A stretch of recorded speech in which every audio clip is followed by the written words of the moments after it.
నుంచి తన బిడ్డలతో సహా బయటకు వచ్చిన వెంటనే చేసిన మొట్టమొదటి పని ఏంటంటే, వారు తోటలు నాటుకోలేదు, వారి ఇళ్ళు కట్టుకోలేదు, మా పరిస్థితి ఏమిటి అని ఆలోచించలేదు. కానీ ఎప్పుడైతే బయటికి దేవుడు తీసుకుని వచ్చి రక్షించినాడో, నోవాహు చేసిన మొట్టమొదటి పని ఏంటంటే బలిపీఠమును కట్టి దేవునికి దహన బలి అర్పించాడు. ఇది ఏం జ్ఞాపకం చేస్తుంది అంటే, ఒక విశ్వాసిగా నీవు నేను ప్రభువుని ఆరాధించడానికి కొరకై మొట్టమొదట మన జీవితాలలో అర్పణ అనగా దేవునికి ఇచ్చుట అనగా ఆరాధన జ్ఞాపకం చేస్తున్నాడు దేవుడు. కాబట్టి నీవు నేను ఆరాధన చేయడానికి ఒక నోవాహు జీవితాన్ని మాత్రం చూస్తే సరిపోదు.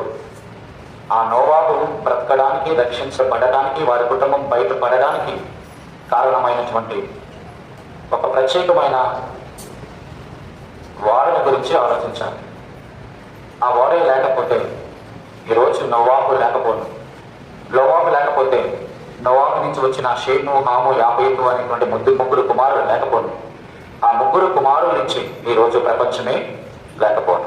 దేవుని యొక్క దయా సంకల్పం ఎంత గొప్ప. కాబట్టి మీ ముందుకి ఒక ప్రాముఖ్యమైన మాటను తీసుకొని వస్తున్నాను.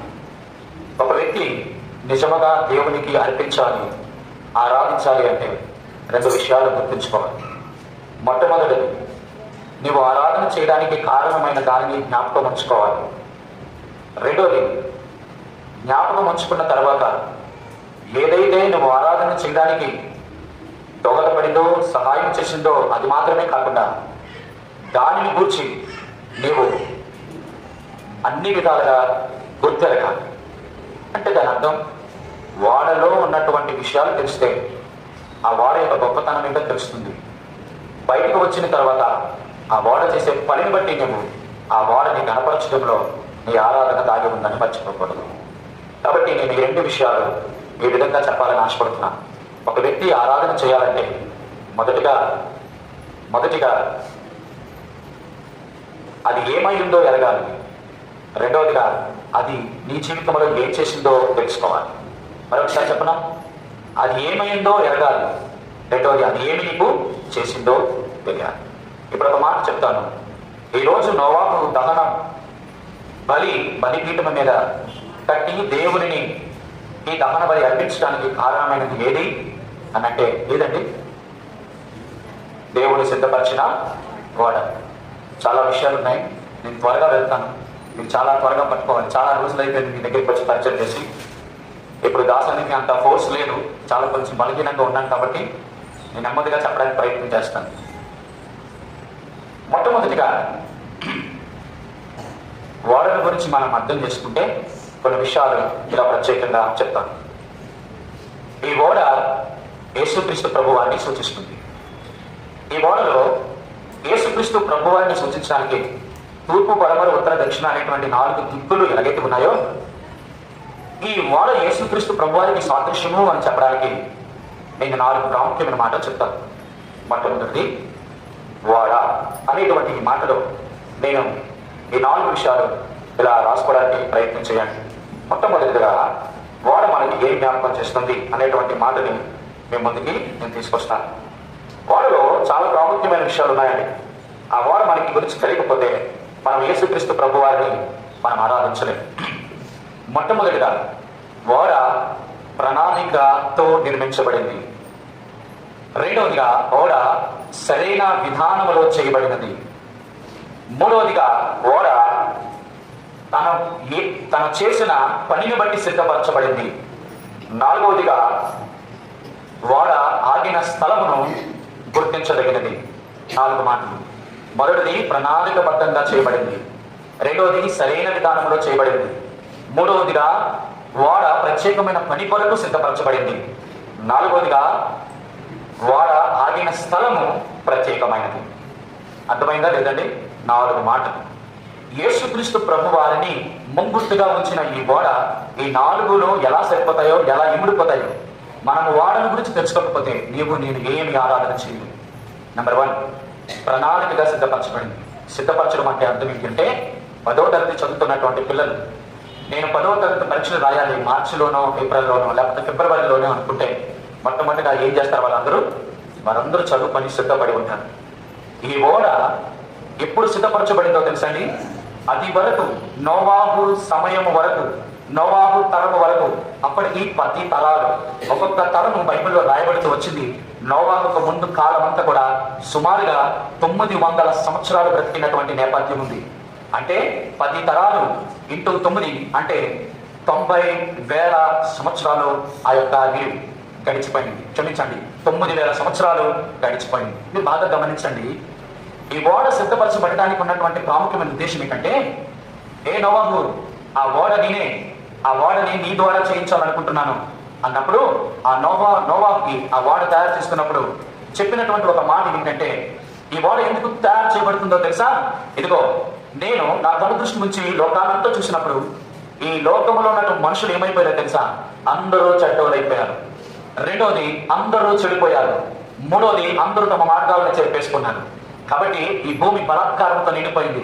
ఇక నరుడు నేను చేసినందుకు నా హృదయంలో సంతాపం చెందుతున్నాను. మీరు ఒక్కరే నా దృష్టికి యథార్థంగా కనబడ్డారు.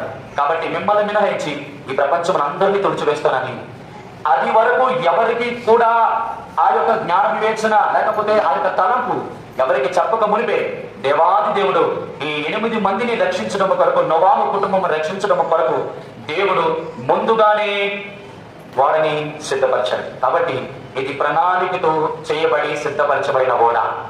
ప్రియమైన వారలారా, మీరు గమనించండి. యేసుక్రీస్తు ప్రభువారు ప్రణాళికబద్ధంగా చేయబడినటువంటి, ఉంచబడినటువంటి వ్యక్తి. ఈ లోకం అంతా కూడా మహాభయంకరంగా ఉన్న పరిస్థితులు ఇప్పుడు అన్న ఎక్కడ చూద్దామన్నా నేను అంటాను, ఈ ఓడ యేసుక్రీస్తు ప్రభు అయితే ఆ ఓడలోనికి అందరూ వచ్చినారంటే ఎవ్వరూ రాలేదు. 750 కోట్ల జనాభా ఉన్నటువంటి ఈ ప్రపంచంలో దేవాది దేవుడు నిన్నే ప్రత్యేకంగా పిలుచుకొని ఆ ఓడలోనికి తీసుకొని వచ్చాడు. ఇది నువ్వు ఊహించలేదు, ఇది నువ్వు గమనించలేదు. నీ పితృలు, నీ తల్లిదండ్రులు, నీకున్నటువంటి ముందు వారు చేస్తున్నటువంటి కర్మఫలము, ధర్మఫలము కాదు. దేవాది దేవుడు నిన్ను ప్రేమించాడు. దేవాది దేవుడు నిన్ను పిలిచాడు. దేవాది దేవుడు నిన్ను ఏర్పరచుకున్నాడు. మీరు అనుకుంటారా, నాకంటే ముందు నా ముత్తాతలు, తాతలు ఎంతో మంది చనిపోయారు. నా కుటుంబంలో నా తరం వచ్చినప్పుడు దేవాది దేవుడు నన్ను ఏర్పరచుకున్నాడు. మరి నా ముందు తరాలందరూ కూడా ఎక్కడున్నారో తెలుసా? పాతాళంలో ఉన్నారు. అది వేరే సంగతి. మనస్సాక్షిని బట్టి దేవుడు రేపు ఆయన తీర్పు తీరుస్తాడు. కానీ ఇన్ని తరాలు గడిచిపోయిన తర్వాత ఆ రక్షణ ఓడైన యేసుక్రీస్తు ప్రభువారిని ఈ తరంలో నీకు, నాకు, మనందరికీ ఏం చేశాడో తెలుసండి? నువ్వు ఊహించలేదు, నువ్వు అడగలేదు, నువ్వు గమనించలేదు, నువ్వు కనిపెట్టలేదు, నువ్వు కోరుకోలేదు. కానీ ఆయన నిన్ను కోరుకున్నాడు, ఆయన నిన్ను పిలుచుకున్నాడు, ఆయన నిన్ను ఏర్పరచుకున్నాడు. బిడ్డ, ఆ 9,000 సంవత్సరాల నోవాహు టైంలో ఉన్నటువంటి వాళ్ళు జల ప్రళయంలో అందరూ నాశనమైనట్టుగా నువ్వు నశించుకోకూడదు, నువ్వు నష్టపోకూడదు, నువ్వు పాతాళానికి వెళ్ళిపోకూడదు, నువ్వు నరకానికి వెళ్ళిపోకూడదు అని నీ కొరకు మొట్టమొదటిగా తన ప్రేమ చేత ఆ రక్షణ వాడైనటువంటి యేసుక్రీస్తు ప్రభువాన్ని నీ కొరకు చేశాడు. ఇది ప్రణాళికబద్ధమైన గోడ.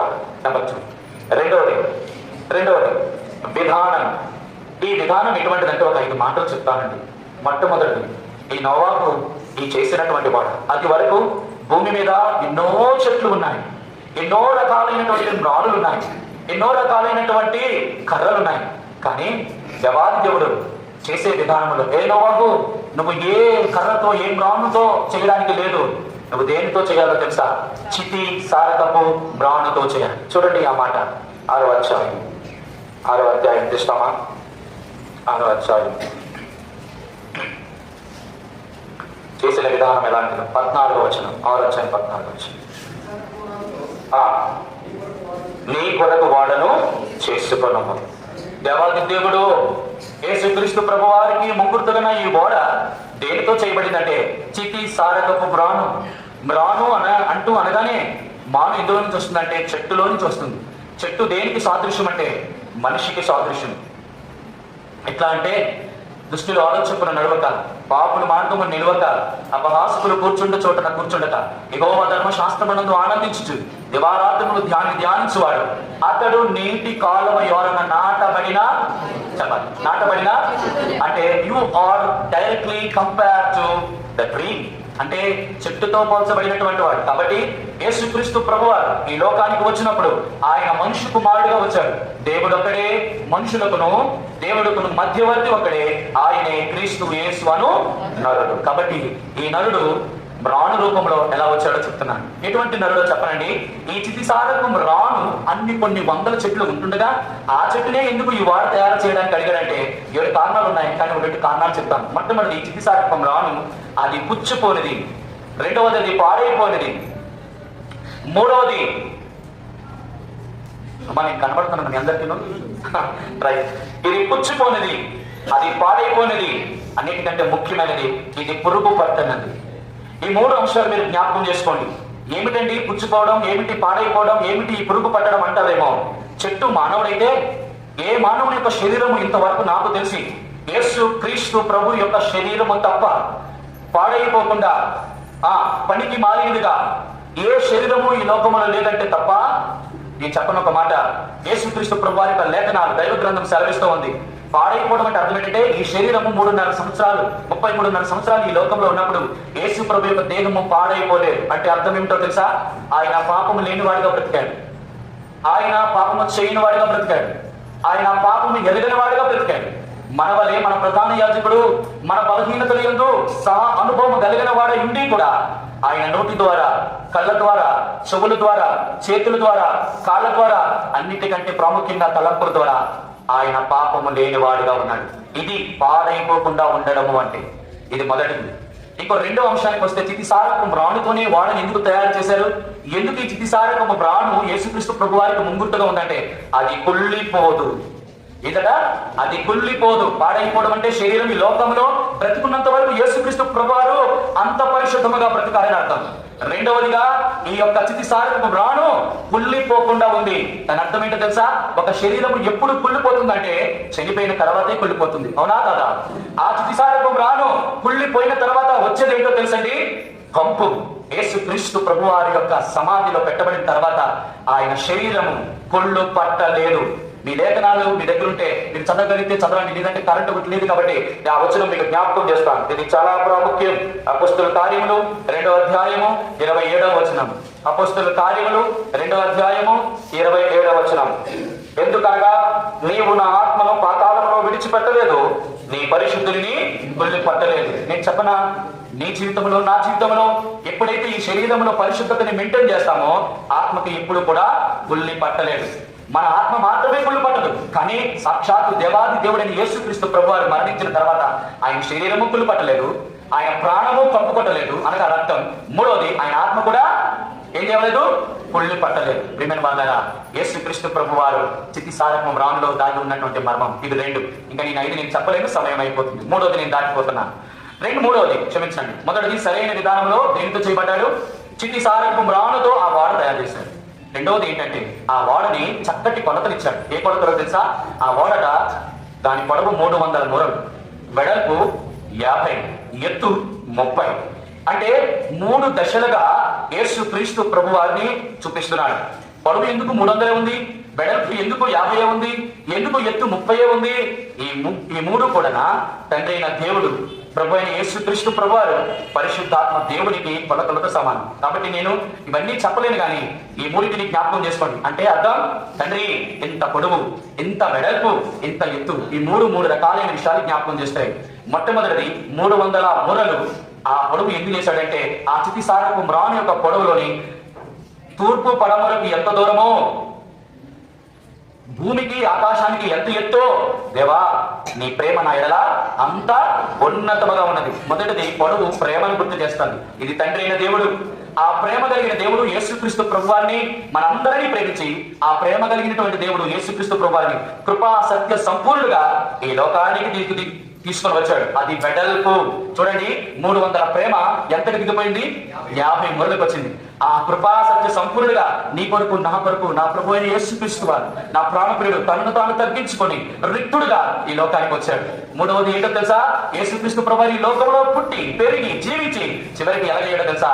ఆయన ఆరోహణుడైపోయాడు. అంత ఎత్తుకి ఎదిగాడు.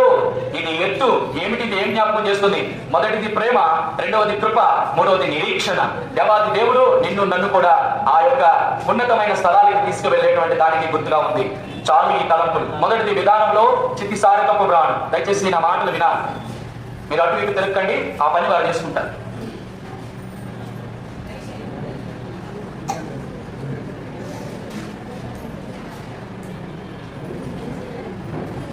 రైట్. మూడవది వాడ చేసిన విధానంలోని యేసుక్రీస్తు ప్రభువారిని మనం గుర్తెరగడంలో ఆ ఓడ యొక్క ముంగుర్తైనటువంటి యేసుక్రీస్తు ప్రభువారిని మనం ధ్యానం చేస్తున్నాం. మొదటిది చిత్తిసారకపు బ్రాణం, రెండవది దాని యొక్క కొలతలు. ఇక మూడవది మనం చూస్తే బాగా గమనించండి అమ్మా, మీరు కొంచెం కూర్చోవాలి అందరు కూడా. ఆ పని వారు చేసుకోనివ్వండి. రండి. 6వ అధ్యాయము 15వ వచనం చదవాలి. 15-16 వచనాలు. నీవు దాని చేయబడిన విధం ఏంటి అంటే, ఆ వాడ 300 మూరల పొడవు, 50 మూరల వెడల్పు, 30 మూరల ఎత్తు గలదై ఉండవలెను. ఆ వాడకు కిటికీ చేసి పైనుండి మూరల క్రిందికి ముగించవాలి. చాలు. చేసే విధానంలో మూడో తలంపు ఏంటంటే, ఆ వాడికి ఎన్ని కిటికీలు ఉన్నాయి? దేవాది దేవుడు ఎన్ని కిటికీలు పెట్టమన్నాడండి? ఓన్లీ 1 విండో, ఒకే ఒక కిటికీ. సాధారణంగా ఒక కిటికీ ఉన్నటువంటి వాడ కానీ ఇల్లు కానీ ఎక్కడైనా చూసారో మీరు? ఎక్కడైనా చూసారండి? బహుశా నాకు తెలిసి పురాతన కాలంలో కిటికీ ఎప్పుడో మట్టి గోడలు ఉన్నప్పుడు కట్టుకుని ఉండేవాళ్ళు. కానీ ఈ వాడికి ఒక్క కిటికీ ఉండడానికి కారణం ఏమిటి?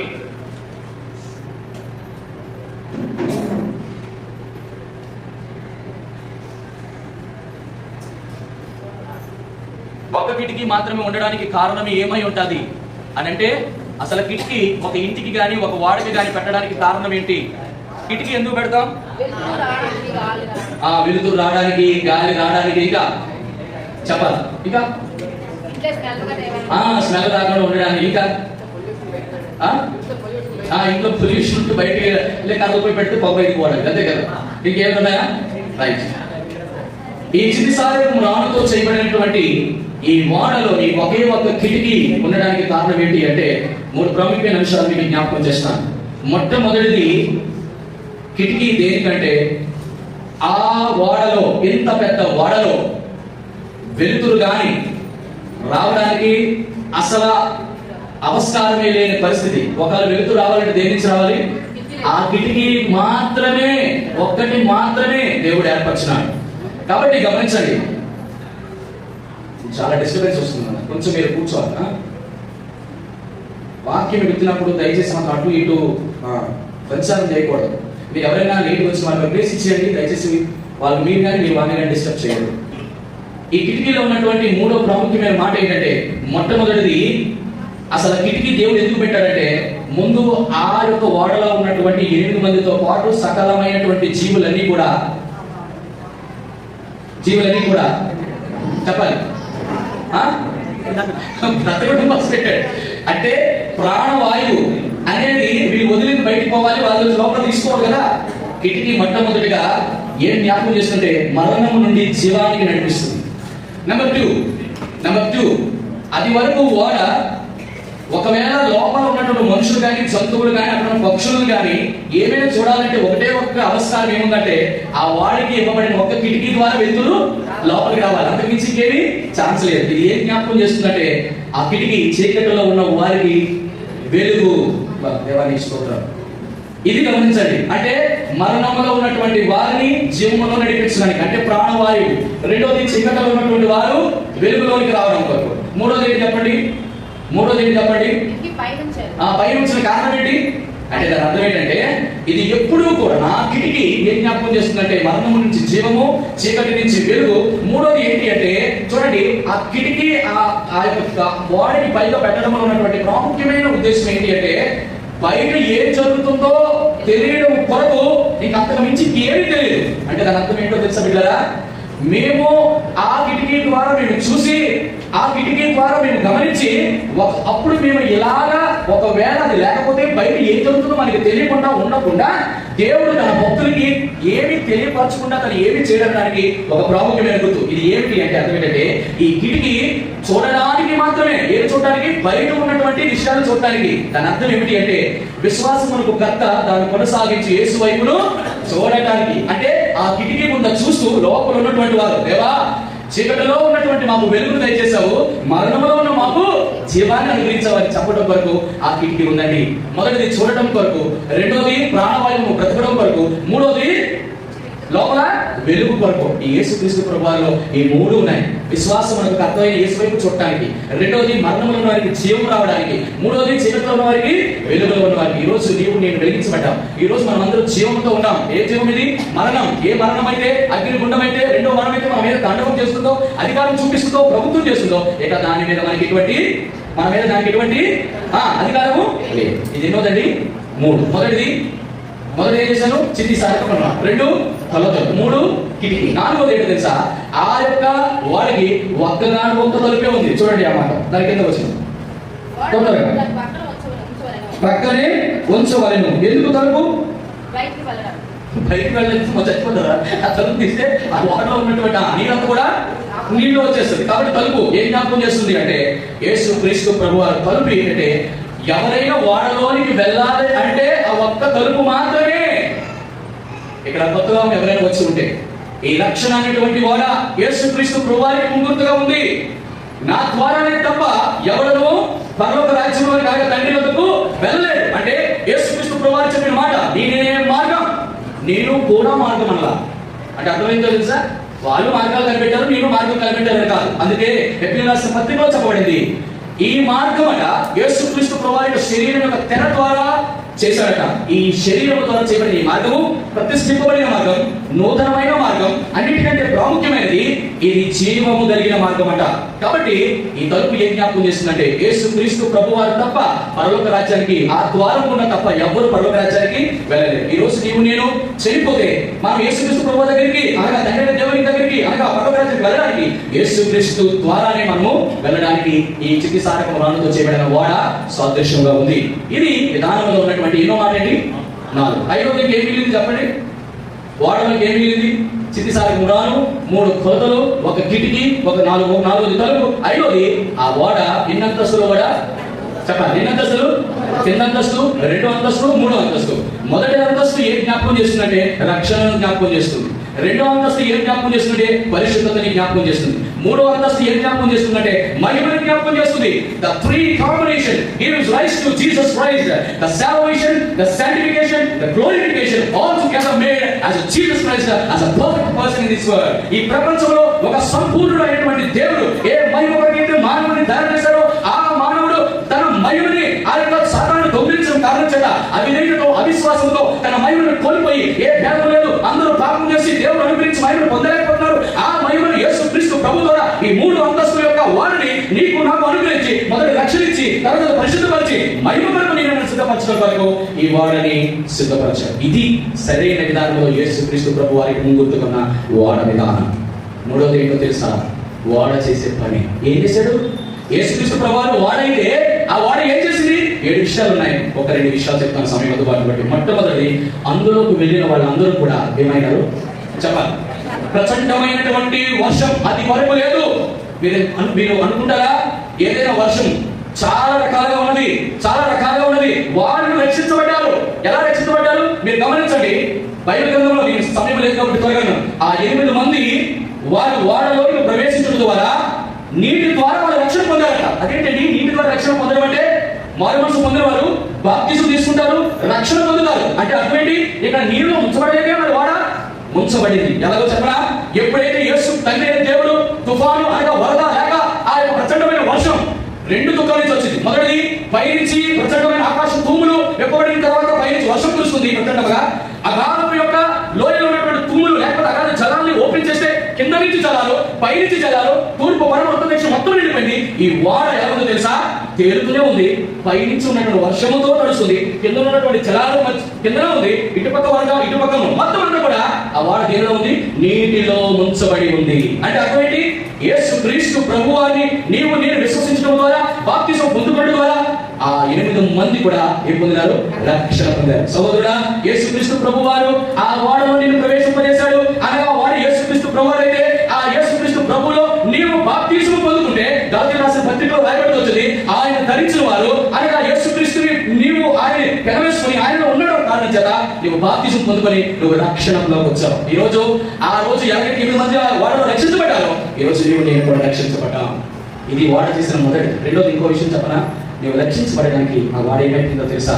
ఈ ప్రపంచంలో ఉన్నటువంటి మహా భయంకరమైన ఉగ్రత, ఆ ప్రచండమైనటువంటి ఆ వర్షము, వరదలు, ఆ ఆటుపోటులు, ఆ గొప్ప తుఫాను, ఆ ఉగ్రత, ఆ శిక్ష, ఆ యొక్క తీర్పు ఈ వాడ మాత్రమే భరించింది. తెలుసా ఎలాగ కొట్టింటుందో తెలుసా?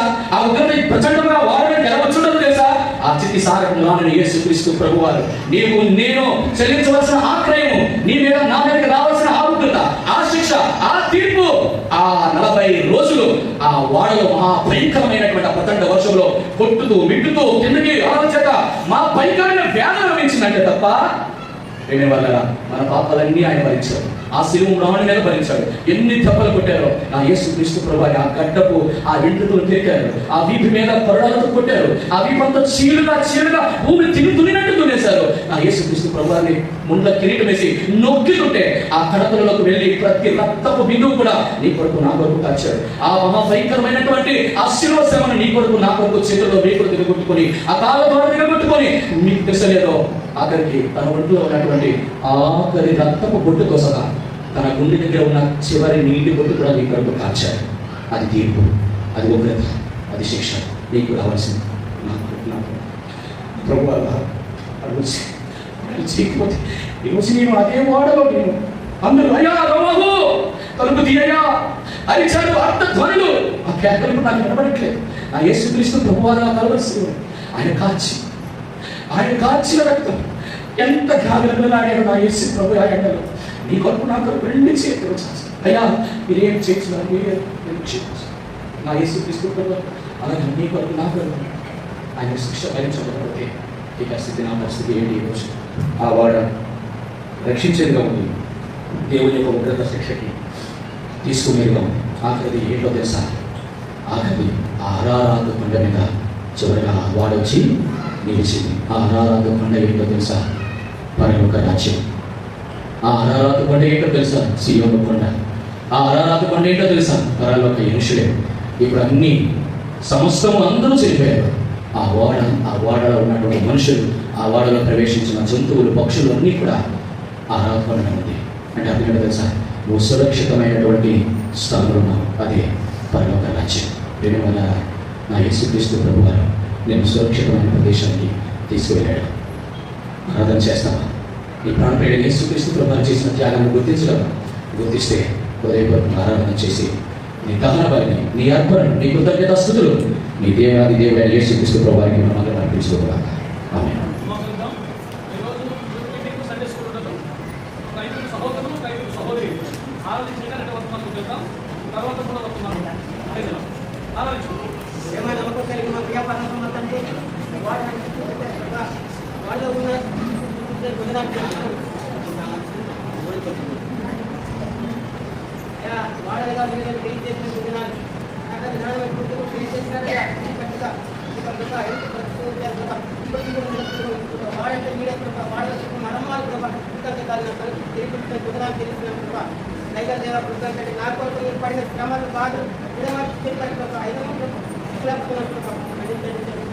ఇంత మేలు చేసినది ఏమి